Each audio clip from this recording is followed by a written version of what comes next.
Hey everyone, welcome back to the channel. Today we're going to have a little quick conversation about diesel additives. So if you've got a diesel tractor, this is something you might want to kind of think about a little bit. And this is one thing that in the tractor I never really thought about, but when I got a diesel truck, you know, it was like a really big issue whenever you go to the forums and, you know, trying to find problems with diesel engines. A lot of problems are caused by the fuel system. So that's what got me thinking that, hey, maybe I should, you know, run additives in my fuel whenever I get my diesel truck. So I'm going to share with you pretty much, you know, what I have been doing over the last few months. And, you know, since I was using additives in my diesel truck, I decided to go ahead and start using additives in my tractor, or in both of my tractors. Now, in the little Coyote tractor, this is not nearly as important as it is in the Kubota, because the Kubota has a DPF system on it. And as far as the Coyote, it is under the 25 or 26 horsepower, whatever it is, the limit is to be able to have, you know, DPF and have to do regens.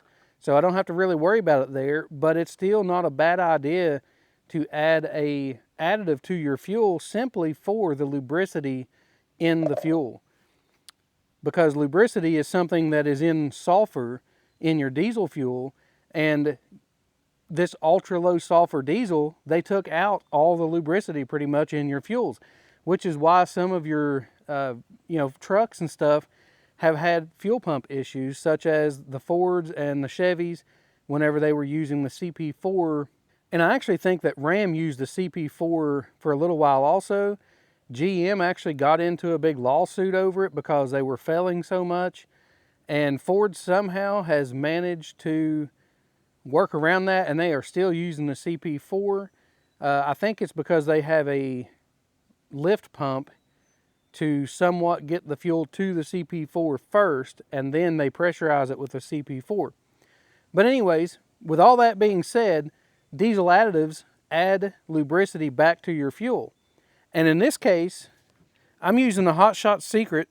I've actually been trying two different ones, but the Hot Shot Secret EDT is what I'm using today because it's summertime. But in the wintertime, I've actually been using the EDT Plus Winter Defense, which is supposed to, you know, it's got anti-gelling properties and all that kind of stuff in there.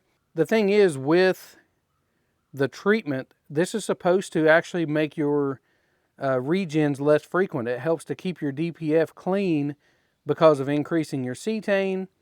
And then some other brands actually have additives that will help to somewhat clean your DPF while it's not in regen.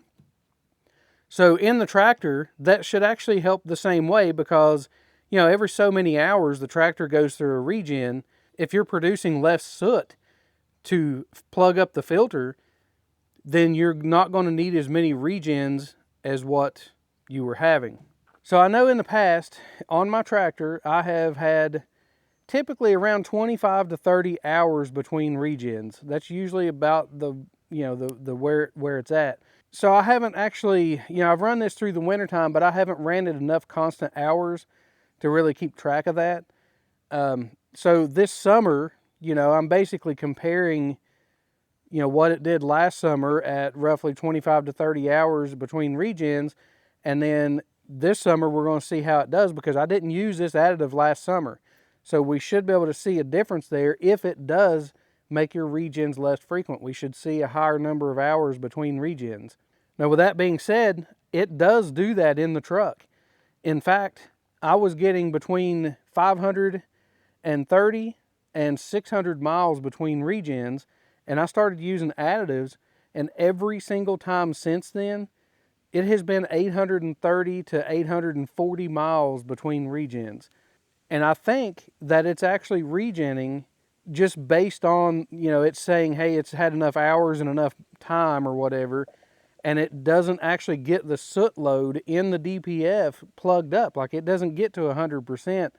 And in fact, it usually gets around 75 or 80%.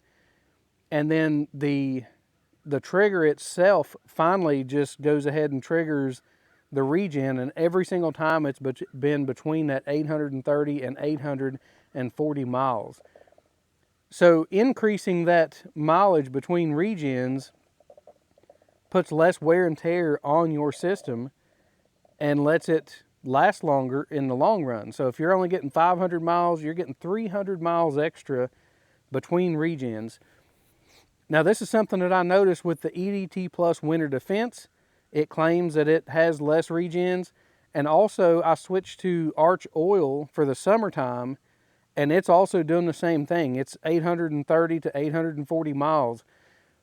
Now, the Hot Shots, and this is why I'm making this video, because I'm actually sharing my experience with these two products, and I'm trying to basically share with you my experiences with both products.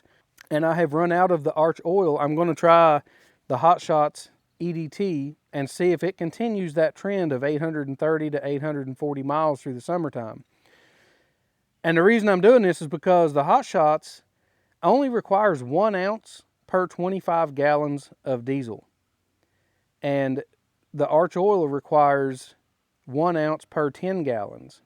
So when you fill up a 36-gallon tank, you got to put roughly 3.5 ounces in. With the EDT, you're really putting about 1.5 ounces. So it's about, half of what you would use on the Arch Oil. So it is a lot cheaper. And this 1 gallon size treats 3,200 gallons of fuel. So as you can see, this bottle right here of the Arch Oil is 40.6 ounces, and this treats 400 gallons. Now I have to say, I am happy with the Arch Oil. And it seems to do exactly what they claim with less regens and increased, I don't know about increased fuel economy. I don't know if I've seen that big of a difference. But it definitely seems to make a big difference in reducing soot and smoke, because it did reduce the regens.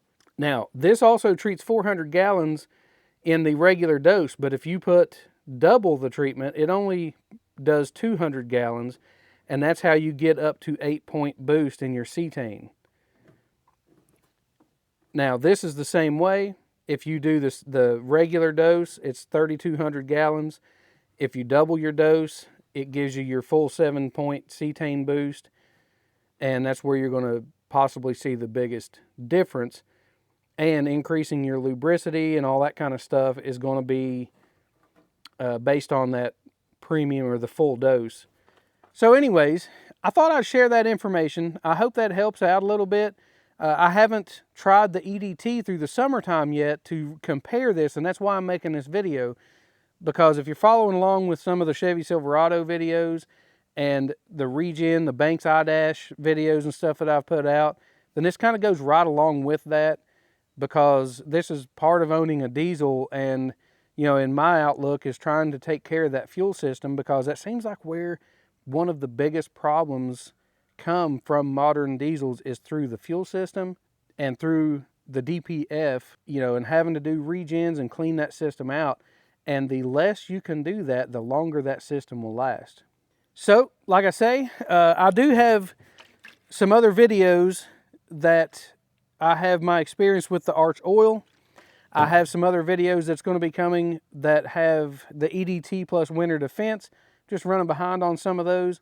But I've made some videos to kind of share that information with you a little bit, my experience with those. The same as I'm doing with this. So not only do I run this in my truck, but I also run it in my diesel tank for my tractors and everything now. And it's the same thing I'm trying to do, is reduce those regens and get a little bit more time out of it, so that my tractor and my system lasts longer, my fuel system and everything lasts longer. Also, it also removes water from your fuel. So I mean, there's a whole bunch of stuff here that this can benefit your vehicle or your tractor, either one. So I hope this information helps out a little bit. If you have any questions, leave them in the comments down below.